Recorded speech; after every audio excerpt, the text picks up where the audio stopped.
आप सभी का स्वागत है मेरी YouTube चैनल धार्मिक कथाओं में। आज मैं आपको बताऊंगी पुत्र प्राप्ति के उपाय। जय श्री राम। आप सभी का कल्याण हो। गरुड़ पुराण के 15वें अध्याय में संतान प्राप्ति के उपायों के बारे में बताया गया है। साथ ही इसमें बताया गया है कि किन कामों से संतान में गुणवान, चरित्रवान और सत्यवान का गुण आता है। भगवान विष्णु अपने वाहन पक्षीराज गरुड़ से कई संदर्भ में बातें करते हैं। इन्हीं का वर्णन गरुड़ पुराण ग्रंथ में किया गया है। इसमें जन्म, मृत्यु, पुनर्जन्म, स्वर्ग, नरक के साथ ही ज्ञान, विज्ञान और नीति नियमों के बारे में बताया गया है। इसलिए इसे 18 महापुराणों में एक सर्वश्रेष्ठ ग्रंथ माना गया है।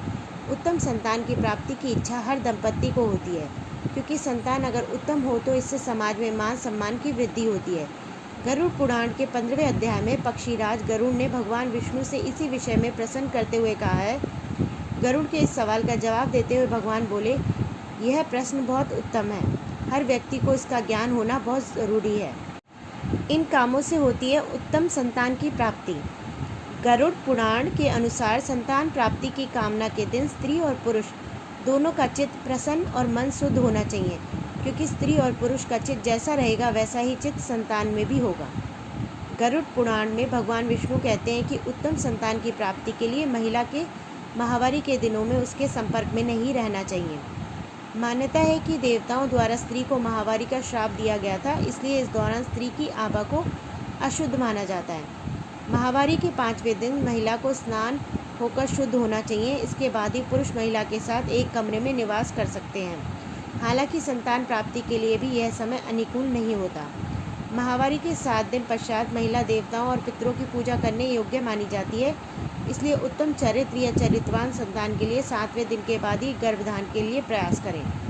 उत्तम संतान प्राप्ति के लिए स्त्री और पुरुष को पहले स्नान कर अपने शरीर को स्वच्छ कर लेना चाहिए और साफ कपड़े पहनने चाहिए। साथ ही बिस्तर भी साफ सुथरा होना चाहिए।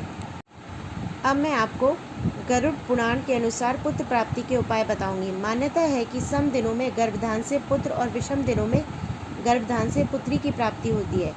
गरुड़ पुराण के अनुसार पुत्र रतन की प्राप्ति के लिए महिला के मासिक धर्म समाप्त होने के 8वें, 10वें, 12वें, 14वें और 16वें दिन यानी सम दिनों के मिलन से पुत्र की प्राप्ति की संभावना अधिक होती है। वहीं पुत्री प्राप्ति के लिए मासिक धर्म के विषम दिन जैसे 9वां, 11वां, 13वां, 15वां और 17वां दिन होता है। लेकिन मासिक धर्म के 18वें दिन के बाद मिलन से संतान प्राप्ति की संभावना बहुत कम हो जाती है। अगर आपको मेरी जानकारी अच्छी लगी है तो कमेंट बॉक्स में जय श्री राम अवश्य लिखें। धन्यवाद।